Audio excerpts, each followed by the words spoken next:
60 वर्षीय ससुर ने अपने छोटे बेटे और भतीजे के साथ मिलकर अपने ही सगे बेटे की बहू के साथ किया रेप और बाद में कर दी अपने सगे बेटे की हत्या। घटना की पूरी सच्चाई जानने के लिए वीडियो में अंत तक बने रहें। भारत भूमि न्यूज़ पर आपके साथ मैं बंटी रावत। ये घटना 22 जून 2022 की है। तमिलनाडु के थूथुकुडी इलाके की ये घटना है। वहाँ पर एक परिवार रहता है। परिवार के मुखिया का नाम तमिला ललगन होता है। उसके 2 बेटे होते हैं, जिसमें बड़े बेटे का नाम काशीराज होता है और छोटे बेटे का नाम कदल राजा होता है। उसका एक भतीजा होता है जिसका नाम कसीदुरे होता है।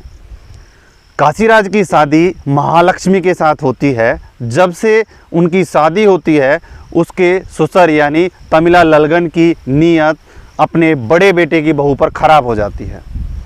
उसके बाद वह मौके की तलाश करता रहता है। वह अपनी बहू के साथ गंदी गंदी हरकतें करता है जब भी उसे मौका मिलता है। इस पर महालक्ष्मी काशीराज को कई बार बता चुकी होती है कि आपके पिताजी मेरे साथ गंदी हरकतें करते हैं और मेरी तरफ बुरी निगाह से देखते हैं, लेकिन काशीराज इस बात पर विश्वास नहीं करता है और वो उस बात को नेगलेक्ट कर देता है।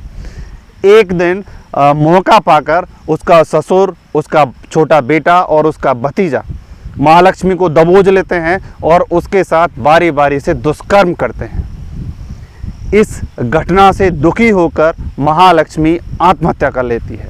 जब ये बात उसके घर वाले यानी काशीराज को पता चलती है तो उसके बाद वह उन तीनों को ढूंढता है, लेकिन वो तीनों मौके से फरार हो जाते हैं। उसके बाद पुलिस में कंप्लेंट करता है। पुलिस उनको ढूंढकर गिरफ्तार कर लेती है और कोर्ट में पेशी के लिए लेकर जाती है। मामला यही नहीं रुकता है।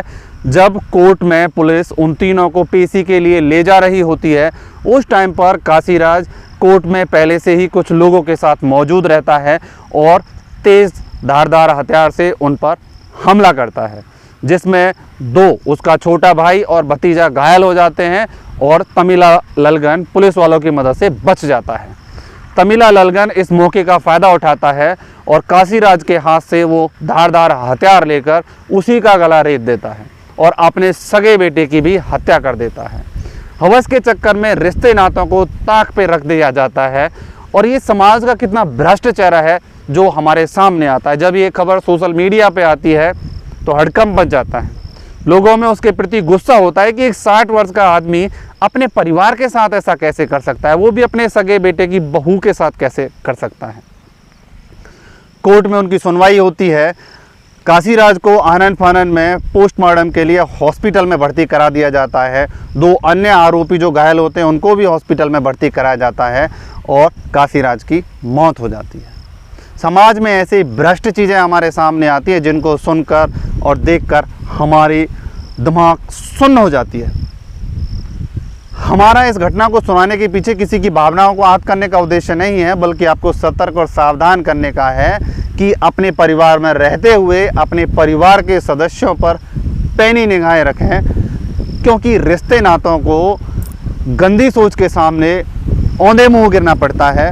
उसके बारे में कुछ भी नहीं कहा जा सकता है। इसलिए सतर्क रहें, सावधान रहें, अपने और अपने परिवार का ध्यान रखें। फिर मिलते हैं इसी तरह की और किसी सच्ची घटना के साथ। तब तक के लिए जय हिंद, जय भारत।